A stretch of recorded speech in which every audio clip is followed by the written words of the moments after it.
Rick Spence here again in the Velocity Garage, here to talk to another entrepreneur. It's Mike Litt of Vidyard. Tell me what Vidyard is all about. Vidyard is essentially YouTube for business.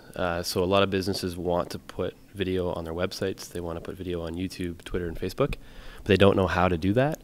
And so we help them put the video in those locations, and we help them analyze the effectiveness of the content. So does it work to put video on YouTube? Does it work to put video on Facebook? Is the storytelling correct? And how should they change it for better success? And how long have you been at it? And have you got paying clients right now? Absolutely. So the business was incorporated in May 2010. We were a content production house originally, and we built the platform out of need from our customers. So they were using YouTube, they were using Vimeo, but there was intrinsic difficulties with both of those platforms, and so we built a platform to solve those needs. We launched that in January of 2011. We went to a program called Y Combinator in Silicon Valley, and then recently closed our first round of financing from a bunch of Silicon Valley investors, and have started to build the team here in Waterloo as well as San Francisco. And why are you in the garage? What does the Velocity Garage here in Waterloo do for you? Absolutely. So once we raised money, it was a consideration of, do we get our own space or do we go work with a bunch of other companies? And for us, it's almost been awesome to bounce ideas around with other founders. I think at a level, you all go through the same things. Where we are now is where a lot of the companies, where a lot of the companies are now is where we were a year ago today. So if we can add advisory or help or give anything to these companies to help them succeed, we're doing our jobs kind of as like senior companies in the space. So I think there's a bit of a pay it forward mentality here that Canadian startups need to have more of a focus on, and we're trying to foster that in the garage.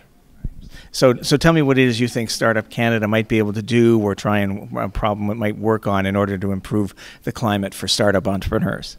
Yeah, I think because Canada is such a large country and has such a small population, it's pretty non-dense, if that's a proper word for it. What you have in Silicon Valley is a very dense neighborhood of a lot of startup founders, a lot of venture capitalists, a lot of angel investors, and a lot of mentors, advisors that have all succeeded in startups before.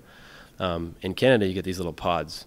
The issue is that all these little pods seem to be competitive and they seem to be very disconnected, but there should be some way of communicating with successful Canadian entrepreneurs. It's very easy. So a really good example is a gentleman by the name of Dan Martel. He's a Canadian startup dude living in San Francisco. He just launched an app called Clarity, which helps you connect with successful Canadian entrepreneurs. I think a lot of people should be using that because it's very valuable early on to get in communication with and get advisory from guys that have done it in the past. Because in Canada, there isn't a lot of that going on. And I think that's one of the big differences between what we have here and what exists in Silicon Valley, having experienced it firsthand. So most of our advisory and mentorship still comes from Y Combinator, Jeff Clavier, and a lot of our investors in Silicon Valley. There's some amazing investors here like Inovia Capital and Omer's Ventures, but it's harder to get to those types of people. So. Okay.